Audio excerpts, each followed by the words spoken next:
அன்பு நேயர்கள் அனைவருக்கும் என்னுடைய வணக்கங்கள். இன்றைய தினம் நாம் செப்டம்பர் மாத பலன்கள் எப்படி இருக்கும், 12 ராசிக்கும் அது எப்படி பலன்களை தரப்போகின்றது அப்படிங்கிறத பார்க்க போகிறோம். அந்த செப்டம்பர் மாத பலன்களை பார்ப்பதற்கு முன்பாக கிரக அமைப்புகள் எப்படி இருக்குது, செப்டம்பர் 1ஆம் தேதி அன்றைக்கி எந்த மாதிரியான கிரக அமைப்புகள் இருக்குது அப்படின்னு பார்த்தோன்னா, மேஷத்தில் ராகு உட்கார்ந்துருக்கார், ரிஷபத்தில் செவ்வாய், கடகத்தில் சுக்கிரன், சிம்மத்தில் சூரியனும் புதனும், துலாத்தில் கேதுவும் சந்திரனும், மகரத்தில் சனி, மீனத்தில் குரு. இந்த கிரக அமைப்பு எப்படிப்பட்ட பலன்களை 12 ராசிக்கும் தரப்போகிறது அப்படின்னு பார்க்குறதுக்கு முன்னாடி முக்கியமான நிகழ்வுகள் இந்த செப்டம்பர் மாதத்தில் என்னென்ன நடக்க போகிறது அப்படிங்கிறத பார்க்கலாம். நான் உங்கள் நலம் தரும் நல்வாக்கு ஜோதிடர் கல்வடங்கம் சத்யநாராயண சர்மா. முதல்ல பிரதோஷம் என்றைக்குன்னு பார்க்கலாம். செப்டம்பர் மாதம் 8ஆம் தேதி வியாழக்கிழமை மற்றும் 23ஆம் தேதி வெள்ளிக்கிழமை ஆகிய 2 பிரதோஷங்கள் இந்த மாதம் வர இருக்கின்றது. அடுத்தது அமாவாசை பார்த்தோன்னா செப்டம்பர் மாதம் 24ஆம் தேதி சனிக்கிழமை அதிகாலை 4 மணி முதல் 25ஆம் தேதி அதிகாலை 4:20 முடிய அமாவாசை திதி இருக்கின்றது. அடுத்தது பௌர்ணமி திதி செப்டம்பர் மாதம் 9ஆம் தேதி மாலை 6:20 முதல் 10ஆம் தேதி அதிகாலை 4:35 முடிய பௌர்ணமி திதி இருக்கின்றது. இந்த மாதம் சங்கடகர சதுர்த்தி எப்போ வருது, நம்ம விநாயகரை வழிபட்டு நம்முடைய சங்கடங்களை போக்கிக் கொள்வதற்கான உகந்த நாள் என்று பார்த்தோம் என்றால் 13ஆம் தேதி செப்டம்பர் செவ்வாய்க்கிழமை என்று வருகிறது. அதுக்கு அடுத்தது பெருமாளை வணங்குவதற்கான சிறப்பு நாள் ஏகாதசி 6ஆம் தேதி செப்டம்பர் செவ்வாய்க்கிழமை என்றும் 21ஆம் தேதி புதன்கிழமை என்றும் ஏகாதசி திதி வருகின்றது.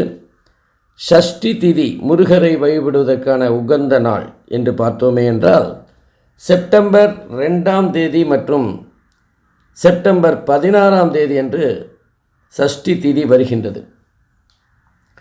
நம்ம கிரிவலம் எப்போ போனால் நமக்கு சிறப்பான பலனை கிடைக்கும் அல்லது அதற்கான உகந்த நேரம் எது அப்படின்னு பார்த்தோன்னா, செப்டம்பர் மாதம் 9ஆம் தேதி மாலை 6:20 முதல் 10ஆம் தேதி சனிக்கிழமை அன்று மாலை 4:35 வரை கிரிவலம் சென்று வருவதற்கான உகந்த நேரமாக கணிக்கப்பட்டிருக்கின்றது.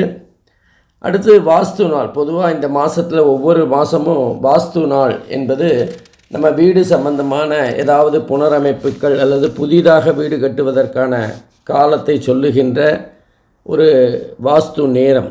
பொதுவாக செப்டம்பர் மாதத்திற்கு வாஸ்து நாள் இல்லை என்று தான் சொல்ல வேண்டும். பொதுவாக நம்ம நல்ல விஷயங்களை செய்கிறதுக்கான கால அவகாசங்களை பார்த்தோம்.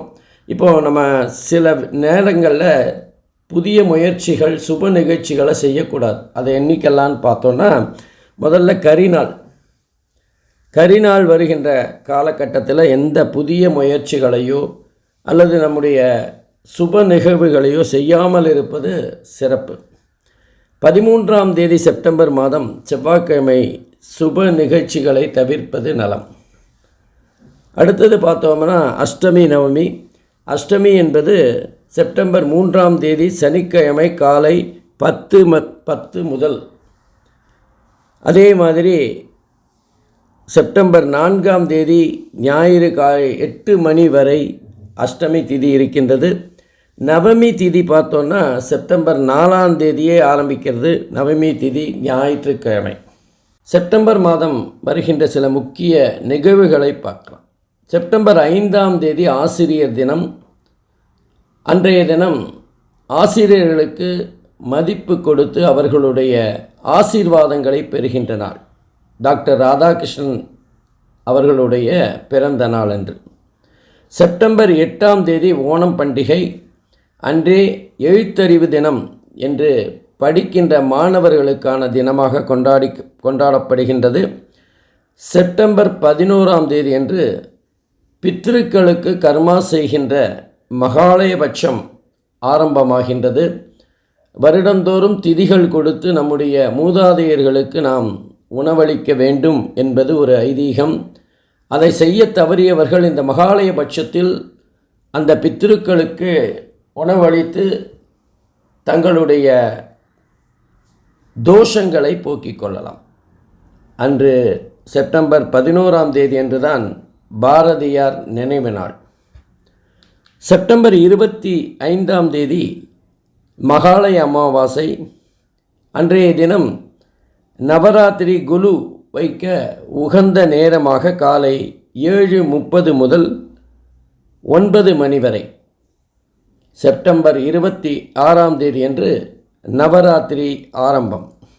செப்டம்பர் 2004ஆம் வருடம் இந்தியாவில் தமிழ் செம்மொழியாக அறிவிக்கப்பட்டது. மிகவும் பெருமைக்குரிய தினமாக பார்க்கப்படுகின்றது. இந்த செப்டம்பர் மாதத்தில் தான் தமிழுக்கு பெருமை சேர்க்கின்ற வகையில் அதை செம்மொழியாக அறிவிக்கப்பட்டது. அதே மாதிரி 1908ஆம் வருடம் செப்டம்பர் மாதம், எல்லோருக்கும் தெரியும் இந்த விமானத்தை கண்டுபிடிச்சவங்க ரைட் சகோதரர்கள் என்று. அவர்கள் விமான சேவை புரிந்து வந்த அந்த காலகட்டத்தில் அவர்கள் அனுப்பிய அல்லது அவர்களால் உருவாக்கப்பட்ட விமானம் தரையில் மோதி தோமஸ் செல்பிரிட்ஜ் என்பவர் முதலாக விமான விபத்தில் பலியாகினார்.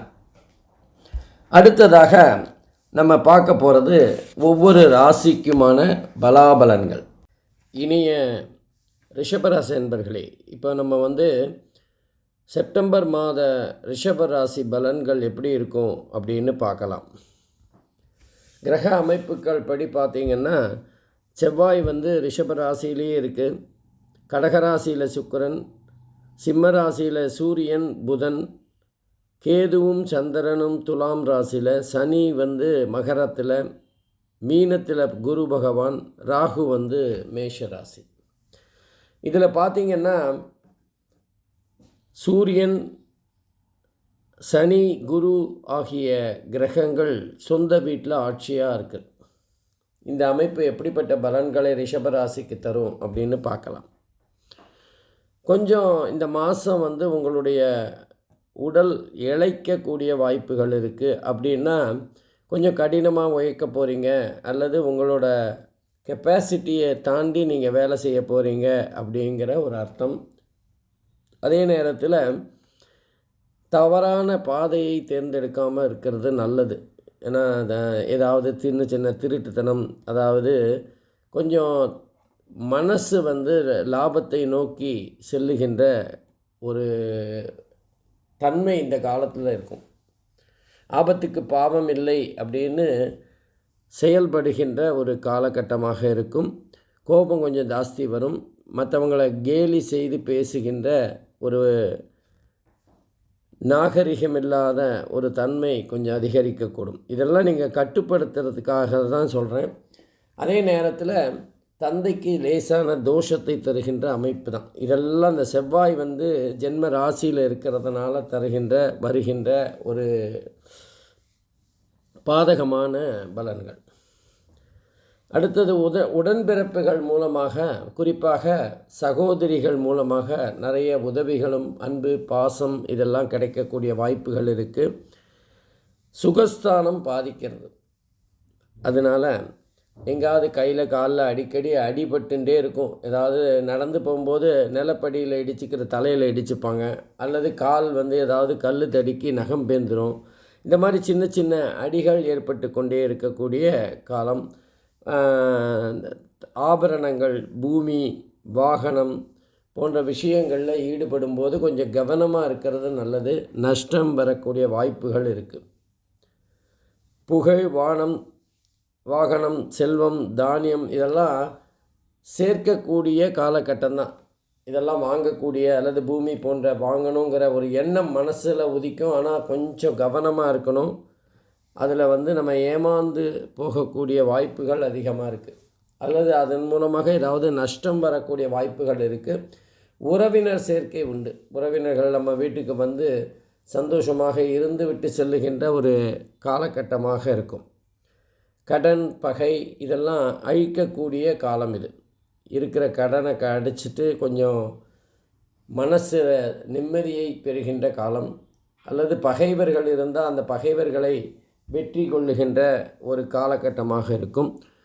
மூலம் போன்ற சூடு சம்பந்தமான நோய்கள் ஏற்படக்கூடிய வாய்ப்புகள் இருக்குது, அல்லது அது மூலமாக சூட்டு பாதிப்பு என்பது இருக்கக்கூடிய காலகட்டம் இது. வறுமை, மறதி, தாமதம் போன்ற பிரச்சனைகள் வரலாம்.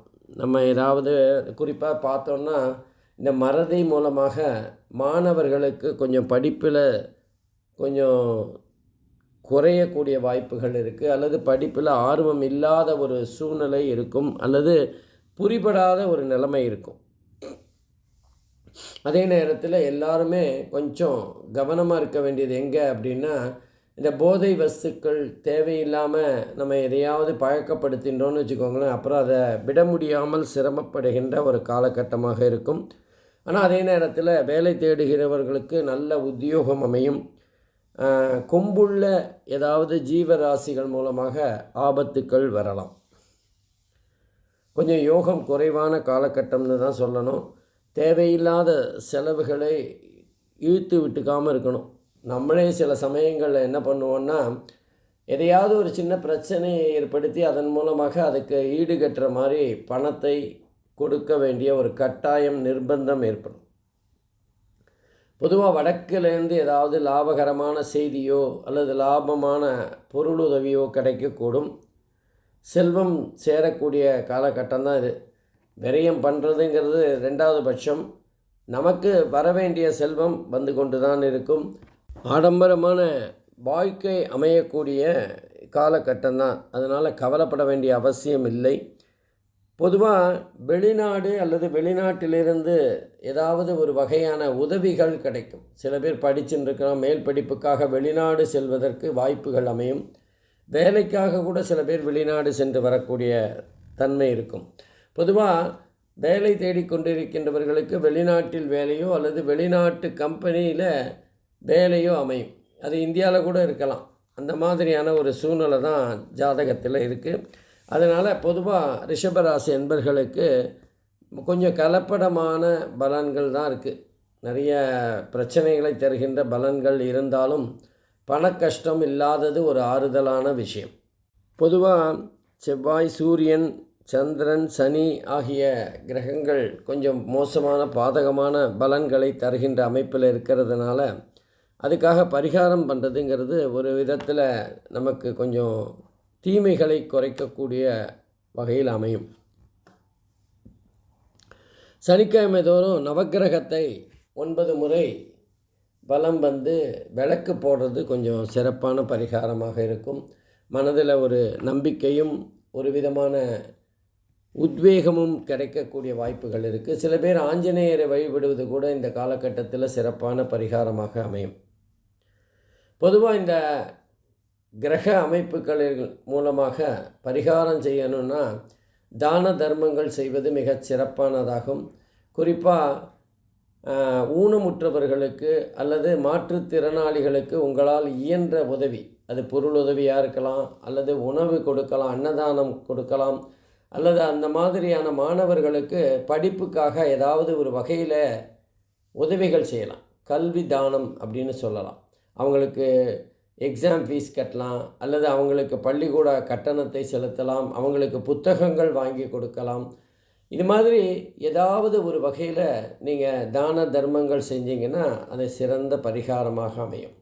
ஆகவே ரிஷபராசி அன்பர்கள் மிகச்சிறப்பான பலன்கள் இருக்கும் அப்படின்னு எதிர்பார்க்க முடியாவிட்டாலும் ஓரளவுக்கு நன்மைகளும் தீமைகளும் கலந்த ஒரு கலப்படமான பலன்களை இந்த செப்டம்பர் மாதம் பெறப்போகிறீர்கள். கொஞ்சம் கவனமாக இருந்தால் பாதகத்தை குறைக்கலாம். நன்றி, வணக்கம், வாழ்க வளமுடன். ஸ்ரீ குபேரன் டிவியை பார்த்தமைக்கு நன்றிகள். மேலும் இது போன்ற தகவல்களை தெரிந்து கொள்ள ஸ்ரீ குபேரன் டிவியை சப்ஸ்கிரைப் செய்யுங்கள். மறக்காமல் பெல் ஐக்கானை கிளிக் செய்யுங்கள்.